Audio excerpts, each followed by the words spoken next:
Even though the IRT is available to all units around the nation, this is a daunting task for a unit based somewhere other than Alaska. For us, this is our backyard. So we just load up our plane and our helicopters and go help Alaskans out. So TAG, Major General Sachs, has given me the charge of find Alaskan-based problems and Alaskan-based solutions to those problems. So the Alaska National Guard is well suited to be able to provide assistance of this kind. We're the only ones in the state that have fixed-wing aircraft and rotary aircraft that can deliver in a timely manner for a need like this. Yeah, even though this is our backyard, to everybody else, this is an austere expeditionary environment.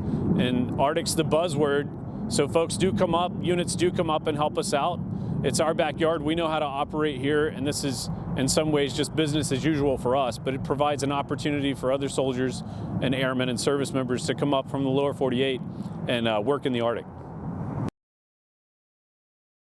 Specifically this mission, we're looking to provide 100 pounds of meat to 140 families. So 14,000 pounds of meat went from Eagle River, Alaska, down here to JBER, out to Bethel on a C-130, and then on to Toksook Bay on 2 Black Hawk helicopters. This mission to Toksook was a pretty quick turn, and what I mean by that is as a joint staff we came together and decided that with just the folks that we have in our footprint in the Alaska Air National Guard and Army National Guard, we could send the meat there via C-130 and then on to Toksook with a Black Hawk.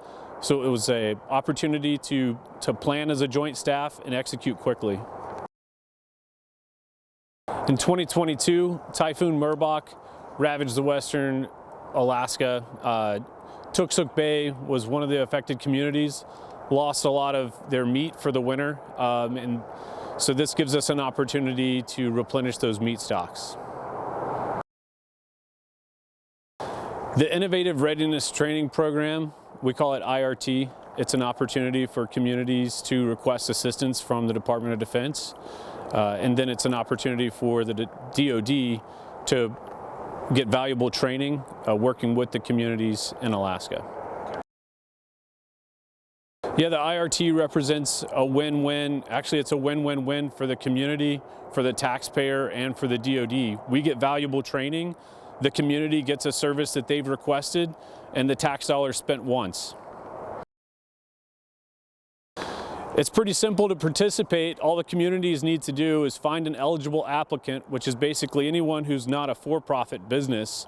You can go to the website, irt.defense.gov, hit apply now, and the community submits an application. Once that application's approved, military units from around the country can apply to come up here and service those needs.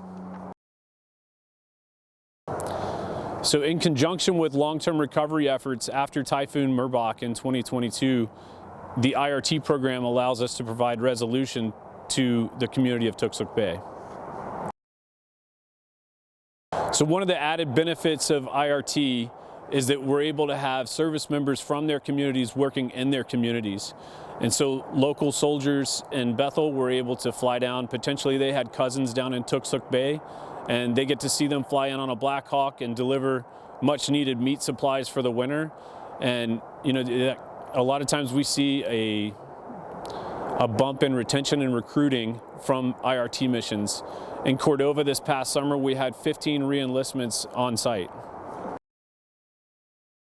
So the tribe requested through the IRT portal for DoD assistance to come and replenish meat stocks in Toksook Bay. And then we saw that on the portal, and the Alaska National Guard applied to meet that request. So the largest IRT mission to date since 1992 is our current mission down in Cordova, which is an oil spill response site. It's taken the shape of a deep water port about 4 miles north of town. The Alaska Army National Guard has taken lead on that mission, and it's a joint project with all branches and components represented there. So this is our state, and this is Alaskans helping Alaskans. There was an Alaskan issue that we had the opportunity to help with, and so we did. Arctic Care is a medical IRT mission that for the past several years has happened in Kodiak. In 2025, we're going to be in Kotzebue, and that's going to provide at no cost to the recipient health care to the residents up there.